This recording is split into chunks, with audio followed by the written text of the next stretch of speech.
Abbott. What time is it? It's time for the Abbott and Costello Show. We're on the air for ABC here in Hollywood. Well, what are we waiting for? Let's go with the Abbott and Costello Show.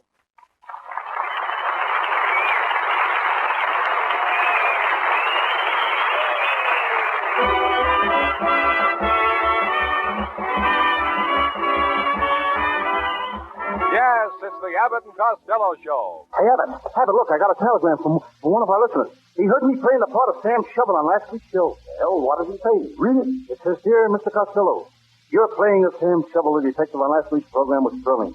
I listened to your show with my ear glued to the radio. We'll be at the studio tonight to congratulate you in person.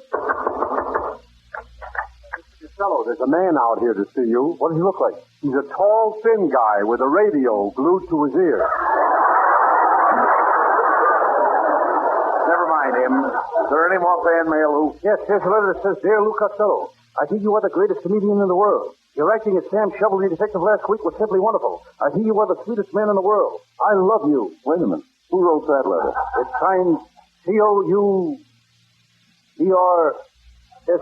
How do you like that? I can't even read my own writing.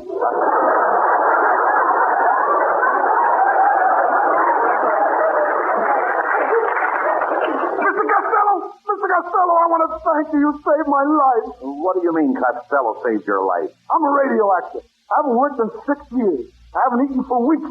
I'm destitute. Last Wednesday night, I was about to end it all. I was about to throw myself under a bus. Then a car came by with the radio turned on, and I heard your program. You were playing Sam Shovel, the detective. And that saved my life.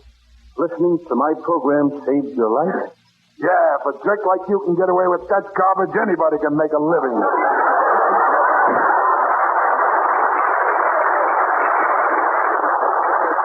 Costello, you've got to give up the idea of doing those Sam Shovel detective stories on this program. You a detective. What would you do if you came face to face with a killer? I'd run the other way. That's my strategy. Your strategy? Yes, I'm going around the world and attack them from the rear.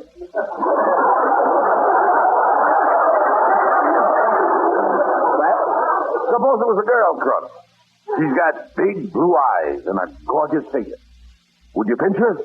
Yes, sir, and I'd arrest her, too.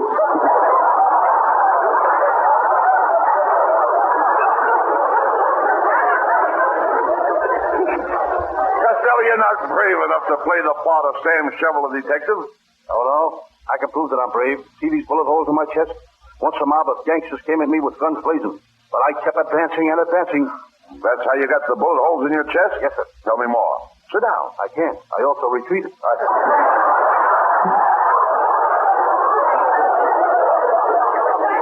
All right. There's no use arguing with you, Costello. If you insist on doing another episode of Detective Sam Shovel, let's get started. Come on.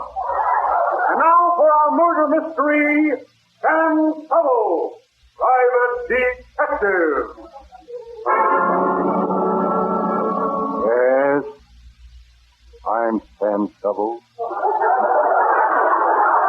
Shovel it, Sam.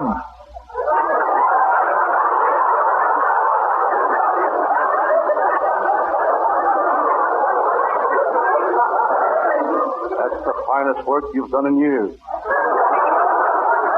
First chance I've had to get on. I'm Sam Shovel, Private Detective. I'm sitting in my little office with my feet on the desk. Suddenly I notice my toes are slowly turning blue. Taking my feet out of the inkwell, I glance at the calendar. Suddenly I realize that I haven't slept in 14 days. But that doesn't bother me. I sleep nights.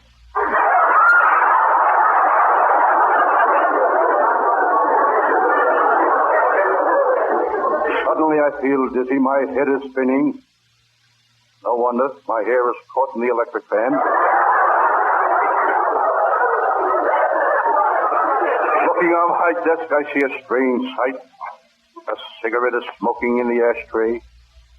I've seen cigarette smoking before, but this one is smoking a pipe.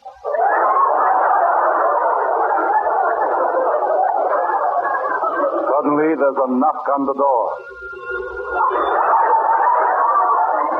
The phone rang.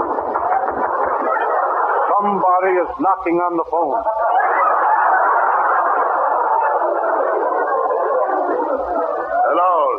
Shovel. It's Detective Abbott of the Homicide Squad. The man who single-handed smashed the notorious Red Gang. Red Wing.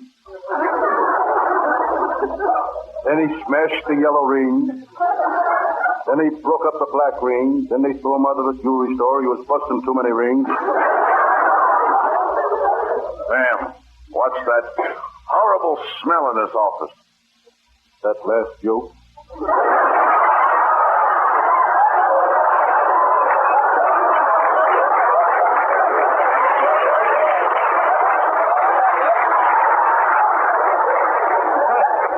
What's that you're reading, Sam? It's a new detective story called Double Murder at the Liquor Distillery, or When a Body Meets a Body Coming Through the Rye.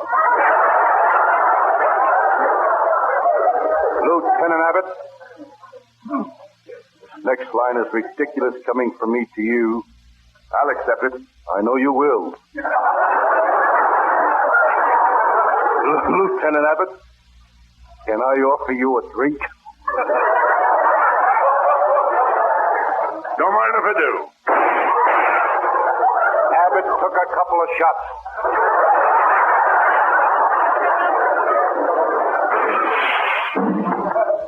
Sam, somebody threw a rock through that window, and there's a note tied to it. Quick, read it. Says for broken windows, call Oz, Excelsior Glass Company.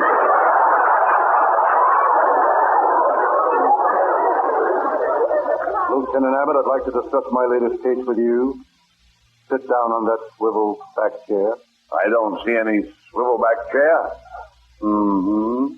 Swivel must have taken it back.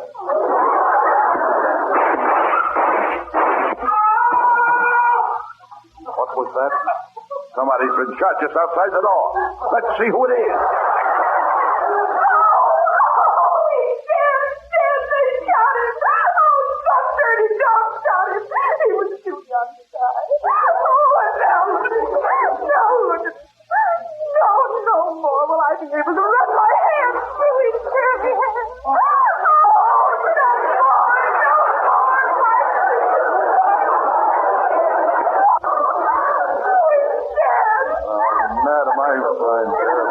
I'm terribly sorry. I'm sorry.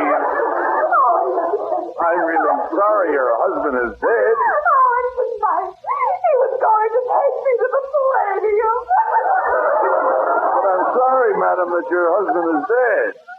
Don't worry, lady. You'll get another date. There's lots of other fish in the sea. Yeah, but how am I going to look dancing with a flounder?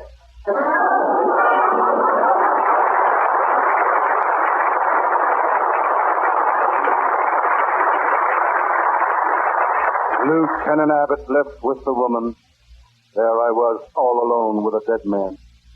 I started to do some serious thinking. I thought of my wife and children.